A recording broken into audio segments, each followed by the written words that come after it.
Cutting shop cutting తీయమనిస్తే నిద్ర వస్తుంది కదా అని పావుగంట పడుకుని ఇలా చేశాడు.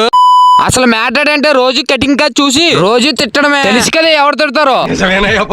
ఎంతకాలం ఎలా తిట్లు కాస్తామని చెప్పి ఏదోలా ఈ రోజు కటింగ్ తీసేయాలని ఫిక్స్ అయ్యాను. వెంటనే బామ్మతి కూడా ఫోన్ చేసి కటింగ్ షాప్ కి వెళ్ళాలంటే కటింగ్ షాప్ కి వెళ్ళిన తర్వాత ఏ కటింగ్ తీయాలరా తమ్ముడు అంటే పైన లైట్ గా తగ్గించని అంటే లైట్ గా పడుకొని లేకపోతే చూస్తే ఇలా తీసాడు. మనోడు మాత్రం నేను అడగకుండా బాగుందిరా కటింగ్ అన్నాడు. దాని గురించి మాట్లాడితే నా నోట్ నుంచి మంచి మాట్లాడారు చెప్తాను. నాకు తెలియక అడిగితాను. మనోడు తీసింది తక్కువ తుడిసింది ఎక్కువ. డబ్బులు ఇచ్చేసి బయటికి వెళ్ళి